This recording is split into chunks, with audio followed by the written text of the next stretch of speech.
My wife sneaked out early in the morning to meet her ex. I followed them. And what I discovered that night was so devastating, so absurd and unforgivable, that asking for a divorce wasn't an option, it was the only thing I had left. She became desperate when she saw me standing there, motionless, eyes glassy, breathing fast, without a single word. But when I said, in a firm, low voice, that our marriage was over there, on that damp, silent sidewalk, she lost her ground. He asked me to talk, threw himself on the floor, grabbed my pants, but I had already made my decision. What she did to me went far beyond physical betrayal. She used me. Manipulated me. It destroyed me. And, the worst part, he used the most valuable thing I had. My name. My reputation. My stability. For years, I blindly trusted that woman. I believed in the smiles, the affectionate messages, the dimly lit dinners after exhausting weeks of work. I believed that we were partners, that we had built something solid, true. It was a 10-year marriage. Planned. Honey. But looking back now, it seems like I was the only one who believed that. While I was chasing stability, she was chasing adrenaline. While I struggled to give us comfort, she schemed in secret. She used my name as a front for shady deals, held meetings behind my back, signed documents I never read, and, most cruel of all, planned to run away with the man she claimed to hate, the ex that, for years, she swore she had erased from her life. It wasn't the first time I suspected something. Little lies, broken schedules, smiles on the cell phone, muffled laughter when I entered the room. But I refused to believe it. I always found a reasonable explanation, because it was easier to go blind than to admit that I was being deceived by someone who slept next to me every night. I loved her. I trusted. But that night, everything fell apart. She left the house at around 2 in the morning. I heard the gate opening, the car starting. It wasn't common, but she always made up some excuse to leave late. Insomnia, I'm going for a walk, I need air. But something that night was different. I felt it. Something inside me forced me to get in the car and follow her. I kept my distance. I turned off the headlights. She drove for 30 minutes until she stopped in a discreet parking lot in the city center, where a man was already waiting for her. She came down smiling. Smiling. She ran to him like a teenager on her first date. They hugged. They kissed. And in that kiss, I understood everything. It wasn't the first meeting. That had history. There was a routine. It was intimate. But it still wasn't the worst. They walked hand in hand to a small office building. He used a card to open the door. I parked right behind, got out of the car and waited. Curiosity was stronger than pain. I needed to see. I entered behind them, in silence. I felt my heart quicken when I heard their voices on one of the floors. As I approached the half-open door, I heard something that made me freeze. Almost everything is ready, love. The contract with the investors has been signed. When he leaves next month, we'll finalize the transfer of the assets. He won't even notice. She laughed. A laugh I had never heard before. Cold. Cynical. Cruel. What if he finds out, he asked.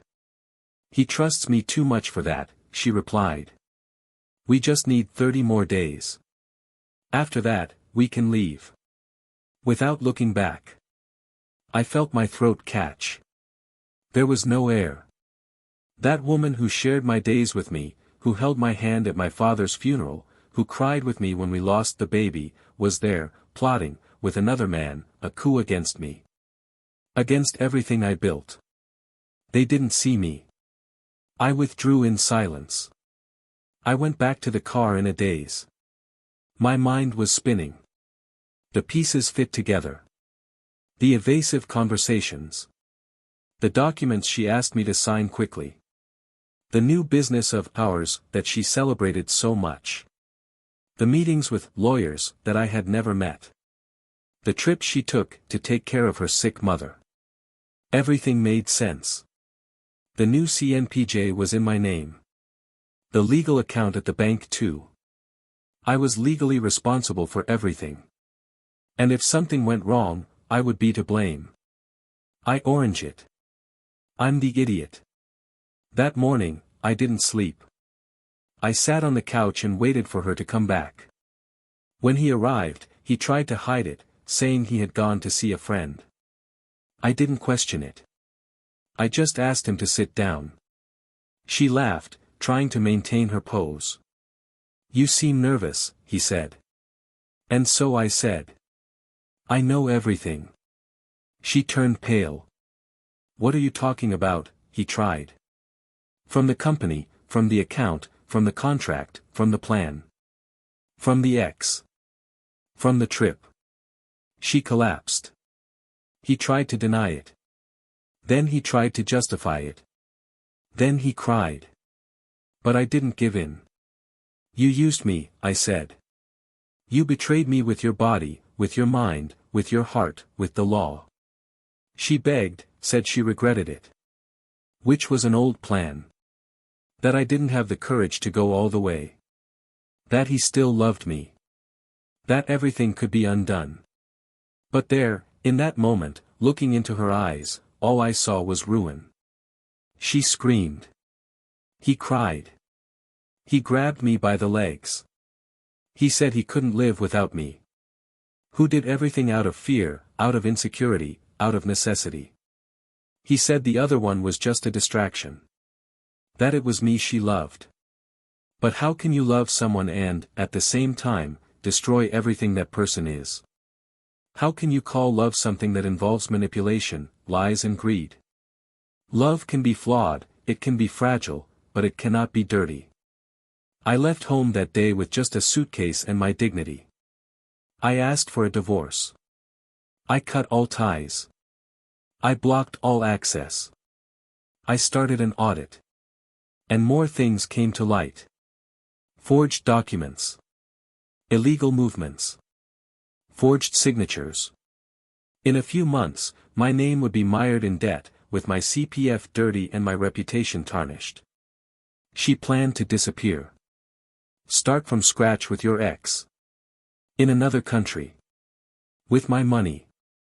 The hit was perfect. Almost perfect. But she didn't count on the fact that, precisely that morning, I would have an intuition. That I would leave the house. That I would see with my own eyes. Today, months later, I still find myself thinking about everything. In my naivety. In my blindness. How much I was manipulated. But I also think about how all of this has freed me. Like, deep down, I was already living with a ghost. And now, as much as it hurts, at least it's real pain. And you know what's most impressive? Discovering that betrayal that destroyed me, was just the tip of the iceberg. Because the most devastating secret of all, the one that turned my life upside down, was yet to come, and was only revealed when she, desperate, tried to win me back. Welcome to the channel. Here, we do not support or romanticize any type of betrayal. All stories told are fictional, created to show how infidelity can destroy lives, families, and trusts that took years to build. The objective is clear, to reveal the emotional and moral consequences of these acts, not to encourage them. Get ready now to dive into an intense, surprising and devastating story. Take a deep breath, because what you will hear will move you. Jonathan and Emily seemed, to everyone's eyes, a couple built on the strongest possible foundations. He, a financial analyst for a multinational, methodical and discreet, was the type of man who measured his words, but was overflowing with care in his gestures. She, a literature teacher, sensitive, sweet-spoken, was known for the delicacy with which she conducted her classes and her life. They married young, in their early 30s, after 3 years of dating, fueled by mutual and growing admiration. The wedding was simple, in a garden surrounded by friends and family, but full of meaning, like everything they did together. Little by little, they built a balanced routine, sharing silence and companionship with the naturalness of those who didn't need to prove anything to anyone. They had differences, of course, as everyone does, but they found in the other's flaws a kind of space to fill, never a gap to complain about. The apartment where they lived was not luxurious, but it had their essence in every detail. A wide sofa covered with a knitted blanket that her mother had made, a crooked lamp that he had sworn to fix for months, books stacked on the floor, paintings painted by Emily, who had gradually ventured into canvas on the weekends. Jonathan, in turn, maintained an almost obsessive organization with his documents, drawers, diaries, as if he needed to keep everything under control so that the chaos of life wouldn't swallow him up. She laughed about it, said he had the soul of an ancient archivist, but she loved the sense of stability he offered. He, on the other hand, found in Emily the freshness of someone who saw beauty in everything, even the most ordinary things, like the way the light hit the kitchen window at dawn. The beginning of their life together was marked by silent enthusiasm. They weren't big public displays of affection, but anyone who watched them long enough noticed the affection contained in the small gestures. A coffee left ready before the other person wakes up. A forgotten note inside a book. A long look during a seemingly banal conversation. They built that relationship like writing a poem, with care, patience, and a trust that seemed to grow as life pressured them. When they faced the morning of the loss of their first child, a pregnancy interrupted by complications in the 4th month, it was in their shared pain that they further solidified their bond. There was no shouting, no accusations, just each other's silent presence as they learned to live with each other's absence. At that moment, Emily saw him break down for the first time, crying while sitting on the bathroom floor, unable to utter any words. And it was there, in that silence, that she swore to never stop loving him. The following years brought routine and tranquility. He grew in his career, gained recognition, and began traveling frequently for work. Emily opened a small creative writing studio where she welcomed children and teenagers interested in telling stories, dreaming about books and learning to put what they felt on paper. It was a softly lit space, with cushions on the floor, drawings pasted on the walls and a constant smell of brewed coffee. Jonathan supported the project, even if sometimes he didn't fully understand that sensitive universe. He said he was proud of her, that he loved the way she touched people, that he admired her courage to make a living from art. She smiled gratefully and hugged him whenever he brought papers for her to review, contracts, reports, ideas, as if he needed her to make his world more understandable. Over time, couple friends came, Friday dinners and short weekend trips. The social cycle was discreet but faithful. They had few, but good friends. People who shared the same values, the same vision of life, and who always praised them as the reference couple. There was a calmness in the way they related to each other that brought comfort to those nearby. The conversations were full of complicity, and even when they differed, there was respect. Emily talked a lot with her hands, her eyes lit up when she told stories, and Jonathan liked listening to her. Sometimes I pretended to be concentrating on a spreadsheet only to see her gesture at the back of the office. She said he was predictable, that she knew what he would say before he said it. And he laughed, because he knew it was true. But predictability has its price. Time began to make gestures automatic. Kisses in the morning became more distracted. Conversations before bed were decreasing, and cell phones took the place that used to be ringtones. Jonathan worked more, traveled more, was always busy with meetings or closing reports. Emily immersed herself in the studio, involved with the students, with the projects, with the writing. They still loved each other, they said that to each other often, but something invisible was beginning to occupy the space between them. It wasn't something blatant, it wasn't hate or hurt, it was just a gradual absence of presence. A silent abyss was installed between the moments, and neither of them seemed to notice how much they were moving apart, too busy with their routines to notice the silence that was beginning to hurt. Still, there was effort.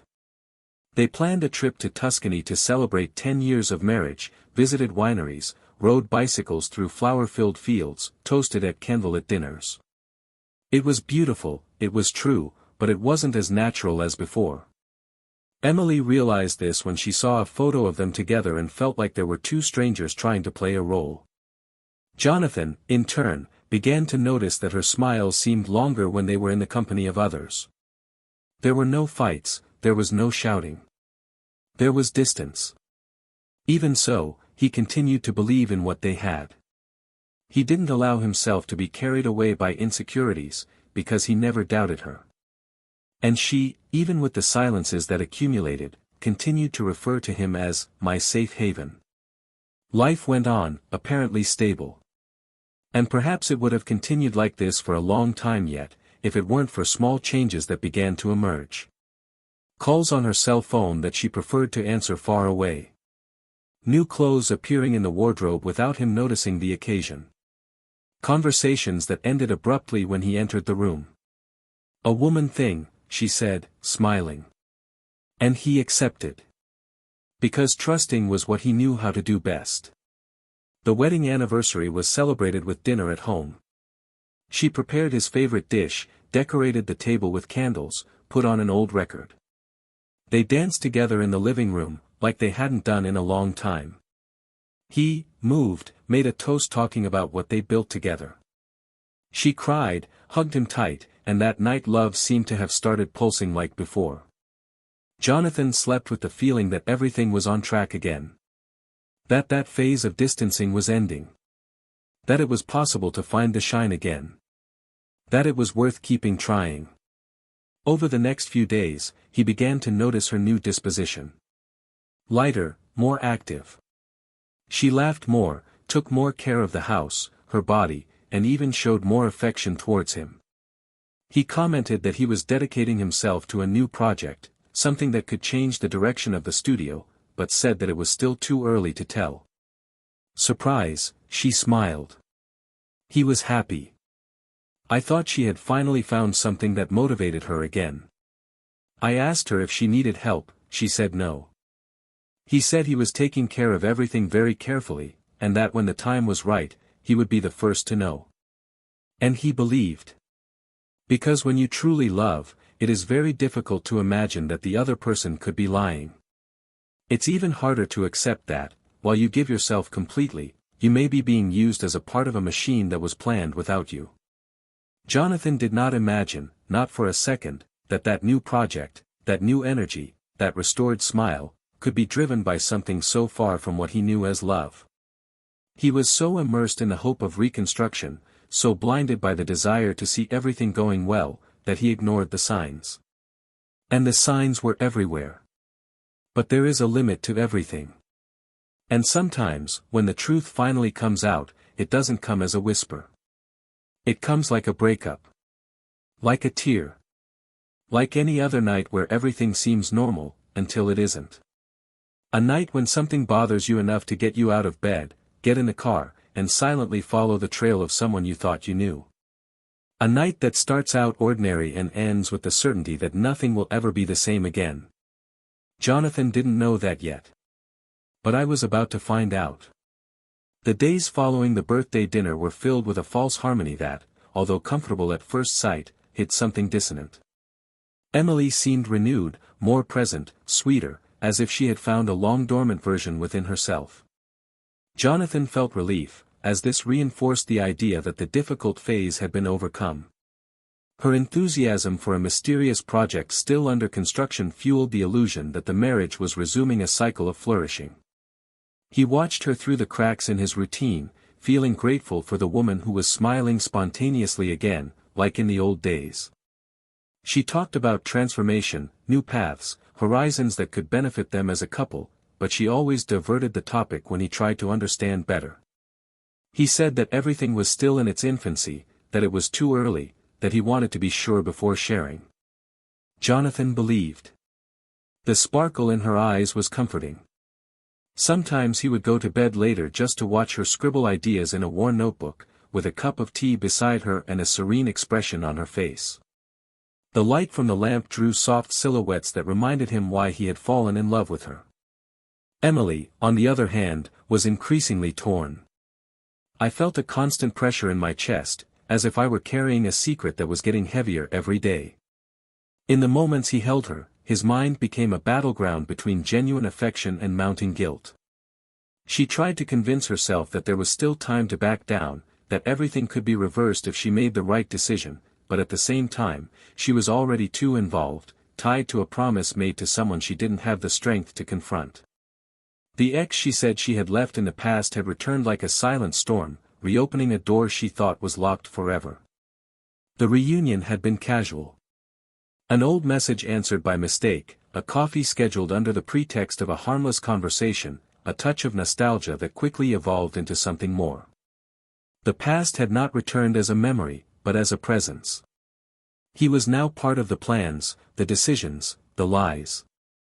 Jonathan noticed subtle changes, small gestures that would previously have gone unnoticed. The cell phone that was never left on the table again. The frequent trips to a new gallery that she said she was helping to organize. The way she looked away when he asked about details. But he would prefer to remain silent. He believed that distrust was the first crack in a marriage, and he refused to be the one who started to break what he had fought so hard to keep standing. Emily tried to maintain the routine, but every day it became more difficult. He invented appointments, faked student calls, created excuses to leave early or return later. His heart beat faster every time Jonathan wished him good morning with that sincere tone. Sometimes her hand would shake when signing something, and he would ask if she was okay. She said it was tiredness. He believed. His trust was what tortured her the most. She knew him well enough to know that if she ever found out, there would be no room for justification. He wasn't the type to shout, to throw truths to the wind. Jonathan was the type who looked people in the eye, removed his feelings and stored them forever in a place where no one else would have access. And that scared her more than any confrontation. The ex, on the other hand, was engaging. He promised new beginnings, he swore that now he was ready to do everything differently. It said that the love between them still existed and that they were just resuming something that should never have ended. He praised her intelligence, her beauty, her ideas. It made her feel alive, wanted. Different from the comfortable and predictable routine I lived with Jonathan. They met hidden, at times when he knew her husband was in meetings. They exchanged messages with codes, smiles typed in silence. Emily sank deeper and deeper into a web of decisions that she no longer knew how to undo. He started leaving clues without realizing it. A new perfume that she didn't use with Jonathan. A forgotten blouse in the back seat of the car. A restaurant note inside the bag. Jonathan, little by little, began to put the pieces together. He was not a paranoid man, but the disorder of details began to form a pattern. The absence of coherent explanations. Messages deleted. The way she disguised her rush when leaving. The last straw came on a Tuesday night, when he arrived early from a work trip and found the house empty. Emily had said she would stay in the studio until late, organizing a new event for the students. He stopped by and decided to surprise her, bring her a coffee and chocolate that she loved. But the studio was closed. No lights on. No sign of movement. He called her name. Nothing. Called. No response. Anxiety gave way to restlessness. Something wasn't right. He drove through the streets without knowing exactly where to go. She stopped by a friend of hers, who confirmed that Emily had left earlier that afternoon. The heart was racing. The mind raced. He returned home, tried to convince himself that he was exaggerating. But deep down, the feeling was clear, I was about to discover something that would change everything. At 2 a.m, he heard the electronic gate open slowly. The sound of tires on asphalt made him get out of bed like an impulse. He watched through the window. He saw the car park, saw her get out, look around. As if looking for something. As if she was afraid of being seen. Jonathan went downstairs in silence.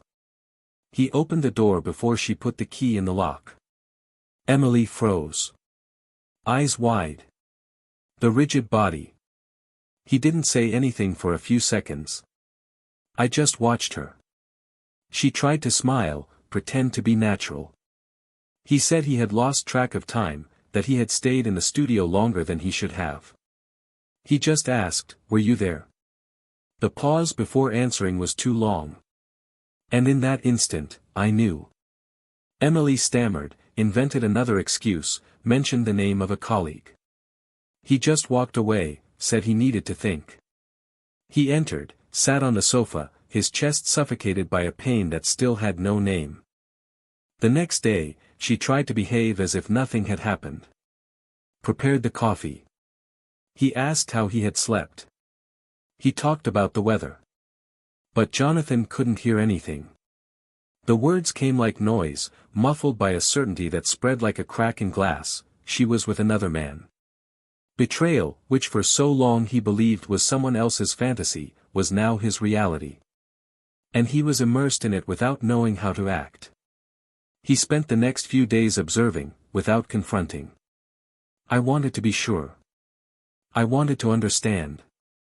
One night, he saw her cell phone unlocked on the table. He hesitated. He picked up. Read. And there they were. Messages. Photos. Plans. Kisses described in detail. Words he had never heard from her mouth. Emojis. Encounters. Dates. Everything confirmed. All real. He felt a cold invade his body.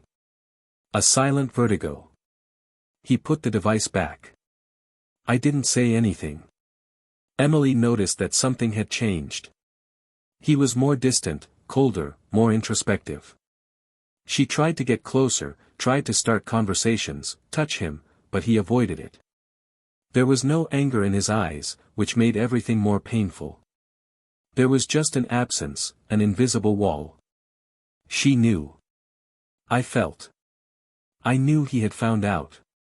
But I didn't know what he was going to do. Jonathan waited for the right moment. And he arrived on a rainy morning. She left again, in silence, without imagining that he was following her.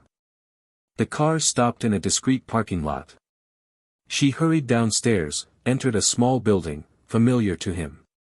Jonathan parked a safe distance away. Waited a few minutes. Came down. The heart was beating loudly, the blood was pulsing in the ears. He went up the stairs in silence. He found the door ajar. And he saw it. He saw what no man expects to see. He saw the woman he believed to be the love of his life in the arms of another. Laughing. Playing. Kissing. Without any hesitation. No guilt on your face. Just desire. There was no scandal. There was no scream. Just a look. A moment frozen in time. Emily turned her face and saw him. Her expression broke. The other man walked away. Jonathan, standing there, teary-eyed, said just 3 words: "It's over." He turned his back, went down the stairs and left. Emily ran after him, screamed his name, begged, cried. But he didn't look back. That could have been the end. But there was still something hidden. Something much bigger than betrayal. Something he didn't know yet, but that would change everything once again. The silence that followed the moment of betrayal was the cruelest of all. Jonathan did not return home that night or in the days that followed. He took refuge in an inconspicuous hotel, where the sound of the world seemed muffled by heavy curtains and walls too thick to let any emotion through. He didn't cry. He didn't scream. He didn't sleep either. He just sat in front of himself, reviewing every detail, every word, every gesture that led him to that point of no return.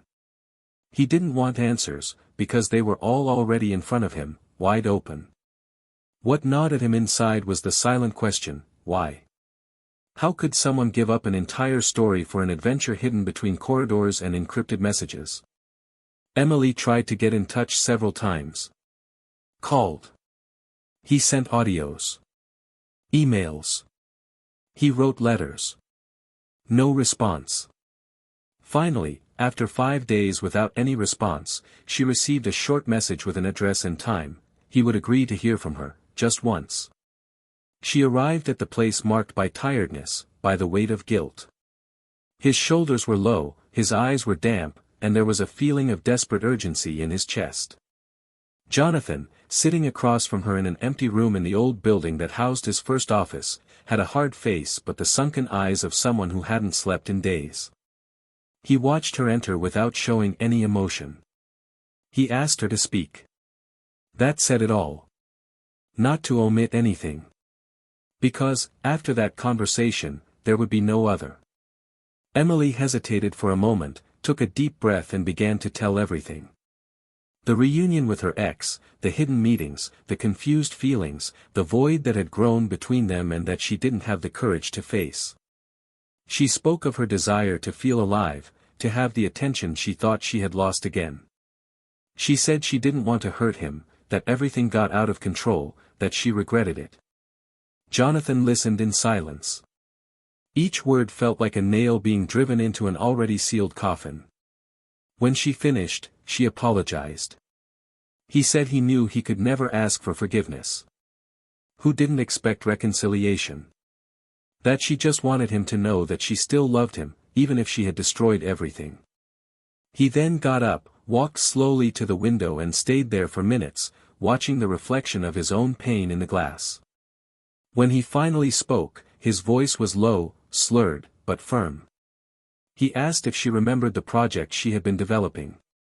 That new business, as she called it. She nodded, her face distressed. Jonathan then turned, looked at her with an expression that mixed exhaustion and disappointment, and asked, "How did you think I would react when I found out that my wife's new business, planned in secret with her lover, was registered, in my name?" Emily's eyes widened. He tried to say something, but the words wouldn't come out. Jonathan took a document out of a folder and threw it on the table. Social contract, opening of a company, transfer of values, all signed, by me. Or rather, by someone who pretended to be me. She put her hand over her mouth. She turned pale. Did you see that?" he whispered, no longer knowing how to justify the unjustifiable. He replied that he had discovered everything 2 days earlier, when he was called to the bank to clarify suspicious movements in a newly opened account linked to his CPF. Only then did he understand that the betrayal was not just emotional. It was institutional. Legal. It was a scam. Emily tried to justify it. She said she had been convinced. That he didn't know that the documents he signed with his ex's help would be linked to him. Who thought everything was symbolic, a draft. That she had trusted too much in someone who claimed to love her. Jonathan laughed. An empty, lifeless laugh. "You trusted someone who wasn't your husband. And you put me in charge of a company that turned over more than 500,000 reis in 2 months. Without saying a word to me." She tried to explain that her ex had presented a plan for cultural expansion, which would use Jonathan's name only as social representation, but that he would never be directly involved. Jonathan approached, took a sheet from his pocket with an extract from the Federal Revenue Service and pointed out his name, right there, as the sole legal guardian. "You signed as my attorney. You forged my signature. Used my name to cover his debts. And you thought I'd never find out?" Her expression fell. He started to cry. She tried to get closer, but he backed away. "You used my love to bury me," he said, his voice almost breaking. Emily fell to her knees, begging. She said she was deceived, that she didn't know the extent of it all, that she just wanted to invest in something of her own, escape the routine, prove to herself that she was still capable of building something outside of marriage. He didn't say anything. He just took the papers back, put them away and turned to leave. She ran to him, grabbed his arm, begged for one more chance, swore that she would return everything, that she would settle with her ex, that she would dissolve the partnership, that she would hire lawyers, that she would clear him of all guilt. Jonathan looked at her for a second. "You're worried about guilt, when I'm dealing with destruction," he said. "You didn't just betray me as a wife. You destroyed me as a man. As a professional. As a citizen. Emily fell to the floor, sobbing. He said he would do anything. That he would hand over his ex. That would tell everything. That he would hand himself over to the police if necessary. But I just didn't want to lose him. Jonathan, standing in front of the door, took a deep breath, holding back the tears that threatened to spill over.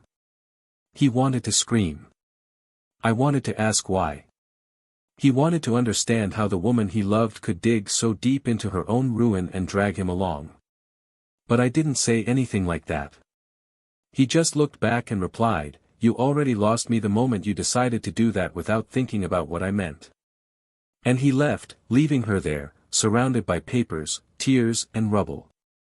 That night, Jonathan returned to the hotel, called his lawyer and explained everything. He began the process of annulling the company, reported the scam to the police and requested legal protection to prevent his name from being linked to the crimes committed. But none of this brought peace. Because deep down, what hurt most was knowing that Emily had used not only her trust, but her identity. That for months she built, brick by brick, a trap that he only discovered when his feet were already buried in it. The next morning, when he opened the email, he received a notification from the IRS requesting immediate settlement of tax issues. The documents were all there, with stamps, dates, transfers, signatures, all forged. Jonathan realized that the hole was deeper than he thought. Emily and her ex had used the company's structure to launder third-party money. And he, officially, was the only one responsible. But there was more. Much more.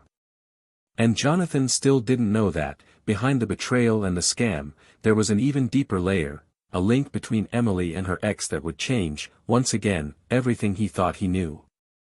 Something that didn't just concern love or money, but the very origin of the trust that he considered unshakable. Something that would put not only his freedom at risk, but also his own sanity. The next few weeks were a silent parade of paperwork, lawyers, notices and tough phone calls. Jonathan left the apartment, moved his things to a new address and blocked all financial access shared with Emily. Everything they had built together began to be analyzed in legal spreadsheets, in cold reports and bureaucratic terms. As his name was dragged into financial investigations that seemed like an endless maze, she lived under the shadow of regret, isolated in the apartment that had once been a home, now transformed into an icy space, where every corner seemed to repeat the sound of her own guilt. The ex, until then an invisible figure for Jonathan, began to appear as an insistent figure between the lines of the documents, in conversations with lawyers, in the notes that reached the hands of the authorities. And it was then that his name appeared in a police report, linked to old cases of fraud, identity manipulation and, most seriously, involvement in a network of shell companies that used individuals as fronts for illegal transactions. Jonathan's name was among those mainly responsible for one of them. The damage to reputation, career and freedom itself was real. It was at this point that Jonathan decided to act differently. He left the coldness of the courts aside and sought answers on his own. He hired a private detective. A discreet, methodical man, who in just over a week brought information that put everything into perspective. The discoveries weren't just shocking, they were paralyzing. Emily's ex-lover, who she claimed to have met again by chance and with whom she swore she had resumed an emotional relationship, had actually already been convicted years ago of similar crimes. What's more, he had a history of involvement in psychological manipulation and using women as a bridge to carry out financial scams on businessmen with whom they had a marital relationship. Emily, even if she had been manipulated at the beginning, could no longer claim ignorance. The bonds between her and the man went back much further. Even before the wedding. Jonathan listened to every word of the report without interrupting. And when the detective, objectively, stated that Emily had been a direct, and not just emotional, accomplice to all the fraud, he no longer had any doubts that this was not just a marital betrayal, but a betrayal of essence, of soul, of identity. Marked by this new scam, Jonathan gathered all the evidence and forwarded it to the public prosecutor's office and his legal team. What he wanted now was much more than a divorce. He wanted justice. But before signing the last papers, he decided he needed to confront her one last time. Not to forgive. Not to get back together. But to look into her eyes and understand, even if just for a second, how someone who shared so much could destroy everything with such precision. The meeting was scheduled at Emily's lawyer's office. She arrived haggard, visibly fragile, with deep circles under her eyes and shaking hands. Jonathan, on the other hand, was firm. Not cold, but aware. He didn't want revenge. I wanted clarity. They sat down opposite each other, and the lawyer left the room, leaving them alone. Emily tried to speak first, but he interrupted her. He said he didn't want to hear justifications, that he had already heard enough. What he wanted now were facts. I wanted to understand how it all started. When? Why? With whom? She remained silent for a few seconds. Then, as if something inside her gave way, she began to speak. He said he met him before meeting Jonathan. That they had an intense, troubled relationship, full of comings and goings, and that she believed she was free from that when she started her relationship with Jonathan. But it wasn't. He reappeared in her life shortly after the wedding, saying that he had changed, that he wanted to start over. He said he was setting up a new company, which needed a strong and respected name to attract investors. That she could help him. She refused at first. But the insistence was constant. Sweet words, memories of the past, veiled threats. Little by little, she became involved. He said that at first he believed he was helping someone who needed a new chance. That everything would be clean. That no one would get hurt. Jonathan interrupted her, asking why she didn't just tell him everything before getting involved. Emily responded that she was scared. Fear of appearing weak, of destroying what they had, of being judged. But he did not accept this answer. He wanted to know why, even after realizing the direction things were going, she didn't back down. And it was then that the final revelation came. Emily lowered her head, the words came out in a thin voice. She said that, over the years, she had transferred small amounts from the joint account to cover her ex's debts. Debts incurred by him in other scams. And that, in a moment of desperation, he signed a document that made him a silent partner in a company registered in Jonathan's name. A document with the husband's forged signature. And after that, she was arrested. In silence. Not knowing how to get out. Jonathan didn't respond right away. He got up, walked to the office window and remained there for a few moments. Then he turned around and said that everything made sense now. All the details. All signs. He said that, for a long time, he believed that she had lost herself for love. Now he understood that she had lost her way out of cowardice. Emily cried silently. He said he would turn himself in to the authorities, that he would confess everything. Who only asked for one thing, that he say, honestly, if at some point, even if it was brief, there was a chance to forgive her. Jonathan didn't hesitate. I said no. That forgiving was not forgetting, and he would never be able to erase from his memory the image of himself being used as a shield for a crime that could have completely ruined his life. He said that, perhaps one day, he would look at it all with less pain. But he would never look at her the same way. Emily just nodded. He left the room without looking back. In the following days, Emily gave evidence. Confirmed everything. She signed a plea agreement that would free her from a more severe sentence, but which directly implicated her ex, who was now wanted by the federal police. Jonathan, in turn, had his name cleared, his reputation restored, and the case gained moderate repercussion, as secrecy was maintained during part of the process to avoid further damage. He sold his old apartment, donated part of his business profits to an institution that supports victims of fraud and decided to leave behind everything that reminded him of that cycle. But the story hadn't ended there yet. Because a new chapter was about to begin. And this time, not with pain, but with something he had already forgotten what it was like, hope. The time following the confrontation was, for Jonathan, minefield of emotions that he tried to cross with a coldness that only existed on the surface. The exposure of the secret that so corroded the silence in their home did not bring immediate relief, nor the peace that so many say they feel after the truth came to light. It was as if the echo of disappointment was still trapped in every cell of his body, reverberating inside, throbbing in every daily gesture. He kept waking up at the same time, drinking the same coffee, fulfilling the same commitments, but inside something didn't fit anymore. It wasn't just the pain of what happened, but the emptiness of what wouldn't happen again.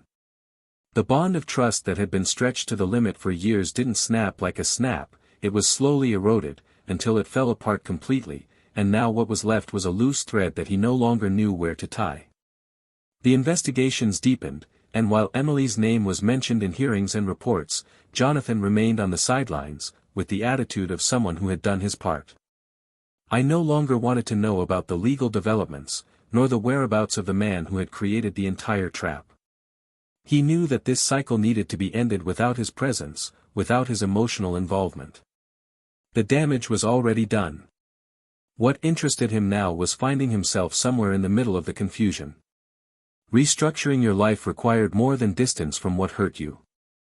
It required courage to open up to what I didn't yet know I could feel. And it would present itself in an unexpected way. It was during an ordinary morning, when visiting a small bookstore in the neighborhood that he frequented in search of something to fill his sleepless nights, that he found Sophia. It wasn't a movie date. There were no awkward collisions between bookshelves or accidental touching of the same book cover at the same time. It was just a quiet look, an exchange of comments about classic authors, and a conversation that went on longer than he expected to allow. Sophia was a translator, discreet, with eyes that seemed to hold stories that she never told right away. He had a calm, firm voice and a way of listening that disarmed defenses. Jonathan, still in ruins inside, felt a good discomfort when he realized that he didn't need to disguise anything in front of her. Sophia didn't ask invasive questions, she didn't show unnecessary curiosity. She was present, and that was enough. In the days that followed, the meetings became frequent, although always casual. They exchanged books, ideas, light confidences.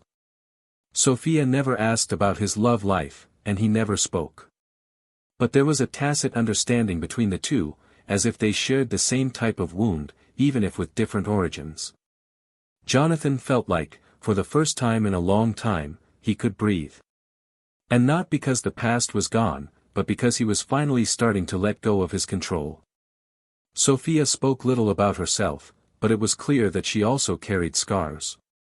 She was the type of woman who didn't use words to explain herself, but who made her essence evident in her gestures, in her choices, in the way she chose silence over haste.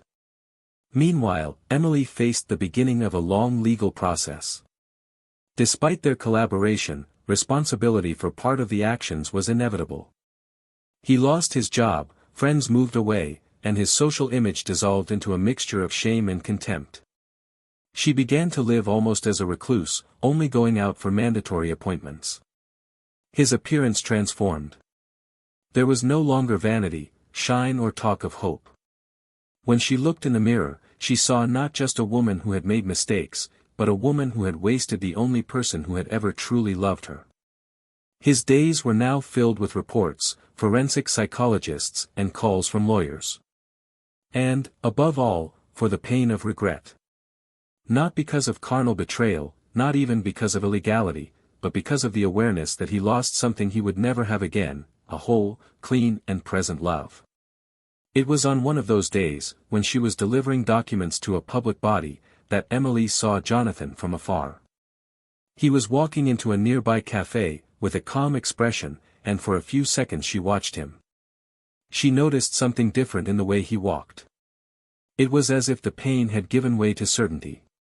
She, instinctively, looked away and walked away, as if she had no right to even cross that universe of serenity that no longer belonged to her.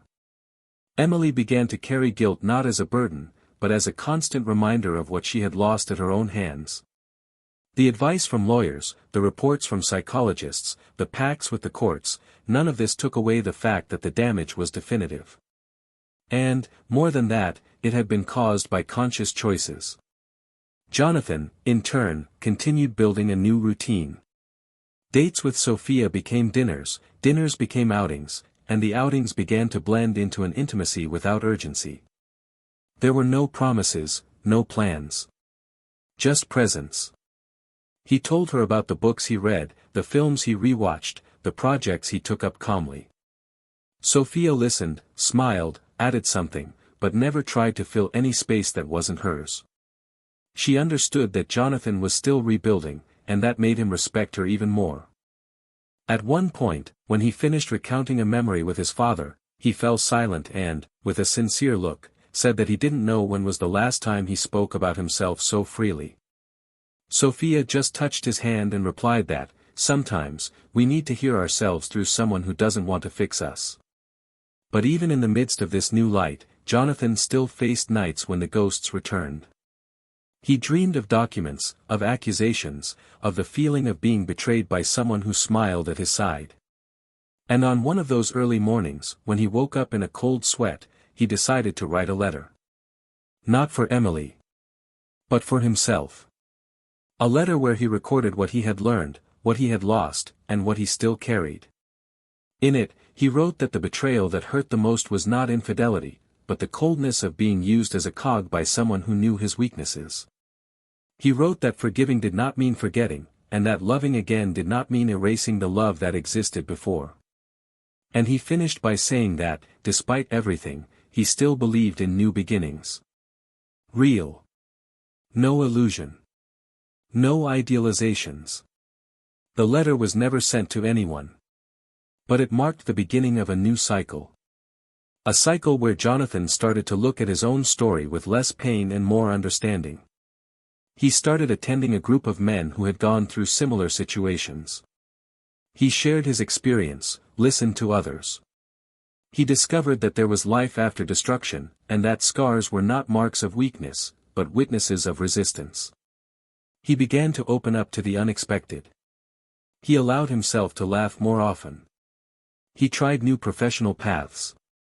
He reconnected with family members he had left aside. Little by little, the past stopped being an abyss and became just a trace of the journey. Sophia, in turn, followed beside him with the delicacy of someone who knows that time is an ally. He never demanded words of love, never asked for promises. And that was precisely why Jonathan, one day, watching her distractedly leafing through a book on the couch, felt something he hadn't expected: peace. Not euphoria, not uncontrolled passion, but a deep feeling of acceptance, of serene trust, that there, beside her, he could finally be himself, whole, without defenses. And in that moment, he understood that maybe love is not a feeling that screams. Maybe it is, in fact, what remains after all the noises have stopped. Emily, on the other side of the city, discreetly read the newspapers, following the arrest of her ex, who had been found with false documents and accounts abroad. He tried to engage her once more, but she held her ground. He signed the last statement, closed the process with the courts, and changed his address. No one else knew where she lived. Just a new beginning, lonely, with a clean name, but a past that she could never erase.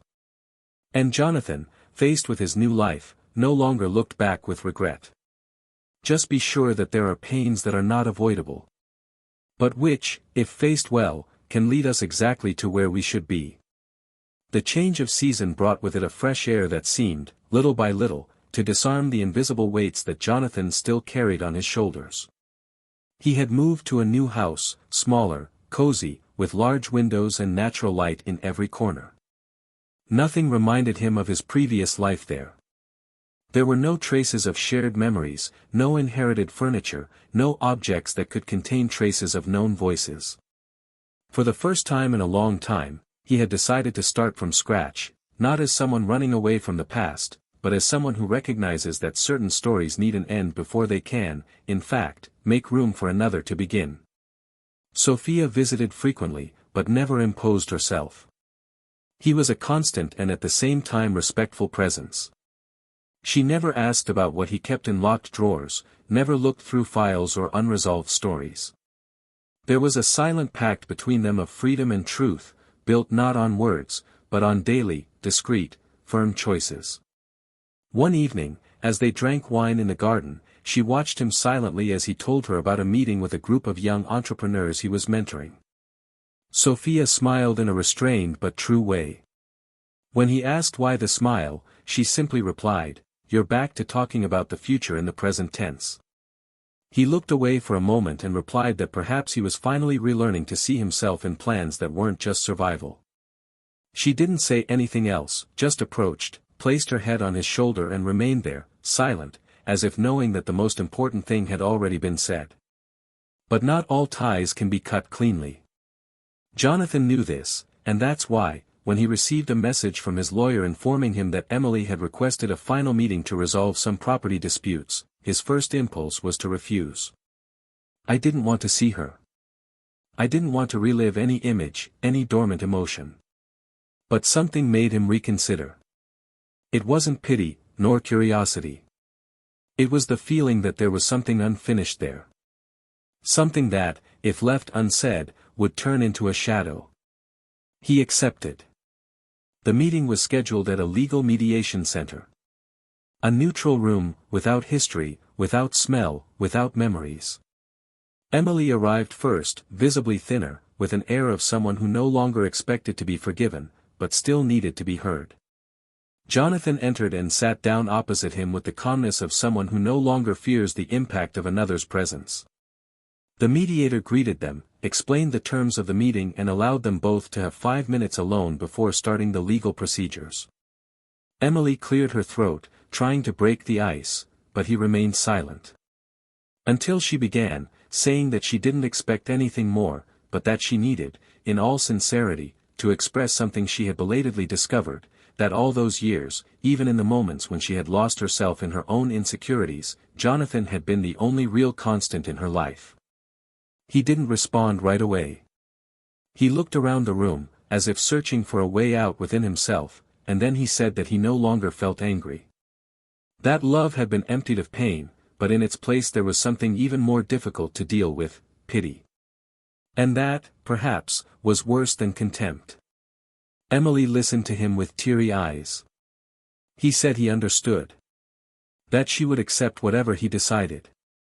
That he no longer sought to rescue anything, he just wanted him not to carry the weight of hatred for the rest of his life.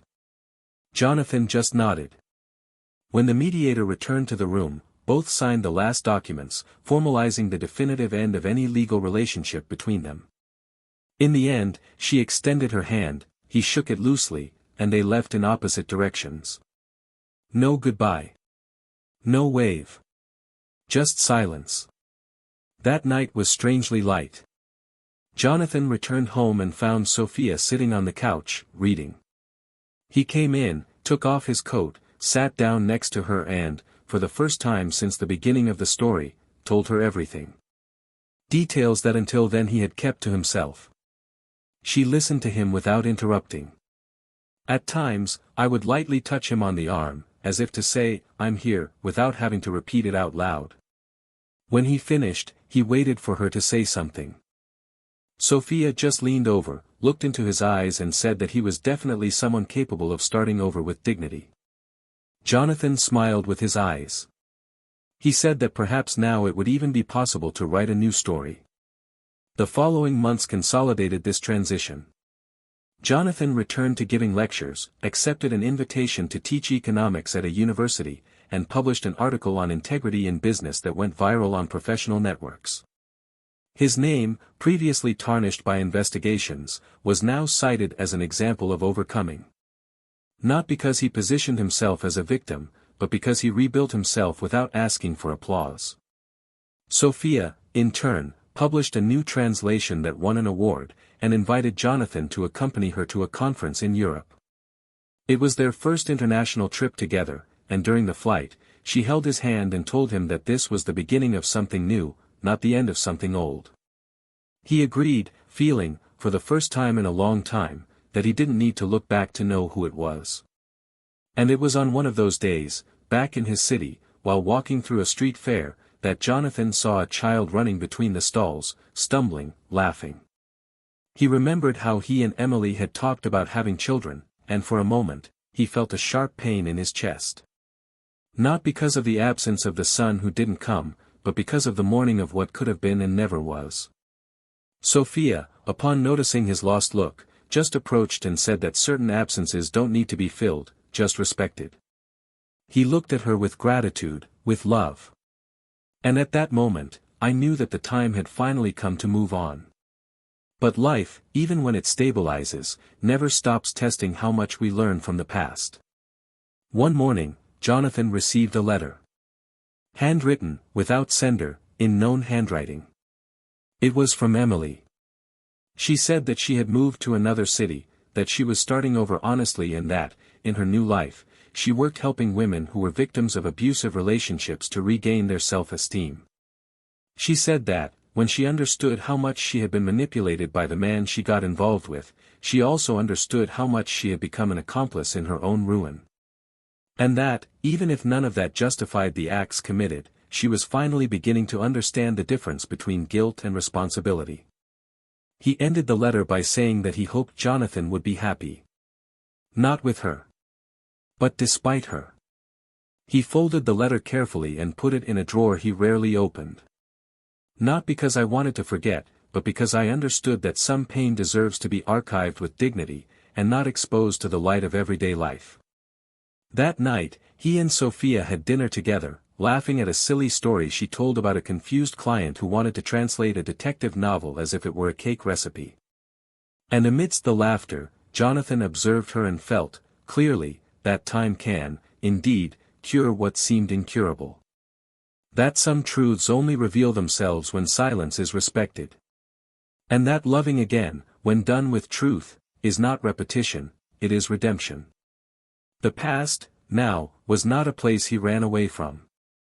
It was just a closed chapter of a book that he finally had the courage to continue writing. And between the lines of everything that was yet to come, there was a calm certainty, he was no longer the man who was betrayed. He was the man who survived, who chose not to avenge, who chose to rebuild. And that, in itself, was the greatest of victories. Time, with all its impassivity, moved on. The seasons changed, the streets no longer smelled the same, the faces that crossed Jonathan's path no longer carried memories, and the mirror began to reflect someone he finally recognized. Not because it was the same, but precisely because it had changed. The pain that previously throbbed in every silence was now there, yes, but diluted in a feeling that only those who survive the most intimate destruction know, peace. Not the peace that is sung in songs or idealized at the end of stories, but a sober peace, built little by little, made of acceptance, learning and firm decisions. He had won without needing to beat anyone. And perhaps this was the most difficult victory to achieve. Jonathan, now involved with the social project that helped small entrepreneurs rebuild businesses bankrupt due to fraud and abuse of trust, found purpose. His name, once linked to a silent tragedy, was now synonymous with integrity. In each lecture, he made it clear that his story was not one of pain, but of overcoming, and that no one needs to carry another's mistakes as a life sentence. Alongside Sophia, he transformed the new home into a haven of respectful silence and sincere conversations. They were not an appearance couple.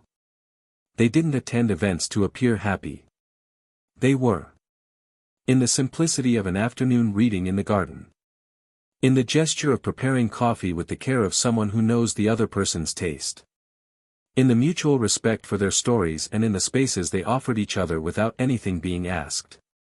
Sophia helped him understand that some falls are not the end of the road, but an invitation to walk differently. Emily, in turn, found her story far from the spotlight. He did not rebuild his career, nor did he return to circulate in the same social circles. His name remained silent, only whispered in some corners as a reminder of what can happen when choices are fraught with illusion and cowardice.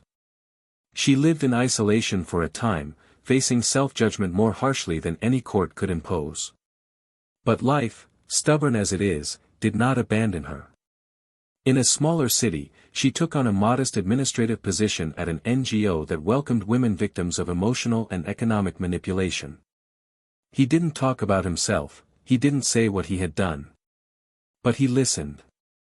He listened carefully to other people's pain and, little by little, he came to understand that the only possible path was to serve, not to redeem himself with others, but to finally reconcile himself with who he had become. He spent years without knowing about Jonathan, without looking for him, without allowing anyone to talk about him. I knew I had crossed a limit that, no matter how much time passed, could never be undone. And he learned to live with this absence as if it were a scar. It doesn't disappear, but it also doesn't hurt every day anymore. The man she protected so much, the manipulator who dragged so many into his trail of crimes and seduction, was finally convicted after months on the run. His arrest brought no public outcry, only quiet relief among those he left behind. Jonathan did not follow the outcome with interest. That man's name, for him, no longer had any meaning. It was just a symbol of a cycle that had ended. Justice had been served, yes, but the most important thing was that he had freed himself from the need to see others pay. The real punishment did not come from the system. It came from the fact that that man would spend the next few years looking at the same four walls, while Jonathan looked at the sky, at the garden, at Sophia's face when she woke up. That, yes, was the greatest possible condemnation. Sophia, in her own way, also needed to open up to love. He had his own traumas, old abandonment, and with Jonathan he learned that love is not about erasing scars, but walking with them hand in hand. The relationship that the two built grew without fanfare, like the roots of a tree that settle into the ground without making any noise. And it was on a cloudy afternoon, during a leisurely walk, that Jonathan stopped, looked at her and said he was ready. Not to forget the past. But to begin with her, something that didn't need to be perfect, just true. She didn't respond with words. Just hugged him. And in that hug there was everything. The yes, the commitment, the silent promise of a new story that didn't need to erase the old one, just go in another direction. Years later, Jonathan published a book telling his story. Not with names, not as revenge, but as testimony. When a Man Is Betrayed has become a reference among groups that discuss emotional masculinity and emotional reconstruction. The book would not become a bestseller, but it would find the right people, silent men who carried pains they could not name, who found they're not a hero, but a mirror. The last sentence of the book was simple: you can lose everything, name, home, love, but if you don't lose yourself, you can still start over. As for Emily, there was never any contact again. Jonathan learned, from a third party, that she had changed her name, cut ties with her past and continued her work with the NGO. He felt something when he heard that. Not anger. I don't miss it. Just a strange silent pride in knowing that, somehow, she had chosen the most difficult path, facing the consequences and trying to be better. Not to please anyone. But not to live the same life twice.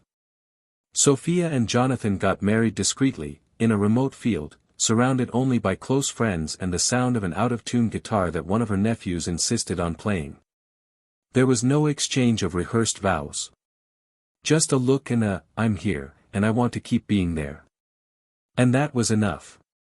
Because love, when it is true, does not need to be proven. He shows himself in remaining when everything has already collapsed once. And so this story ends. A story that began with pain, betrayal and destruction, but found in time and choices a path of reconstruction and redemption. A story that reminds us that, no matter how deep you fall, it is always possible to rise, breathe and walk again. And now I want to hear from you. What did you think of this story? Do you think Jonathan made the right decision by cutting everything out and starting over from scratch? Did Emily deserve another chance, or was what she did really unforgivable? Comment below, I really want to know your opinion. If you liked this story, subscribe to the channel now so you don't miss the next ones. Every week, a new story of life, of choices, of truths that sometimes hurt, but always transform. And remember, this channel does not support, does not encourage and never romanticizes any type of betrayal. Here, the moral is clear: the truth, even harsh, will always be better than the sweetest lie. Until the next story.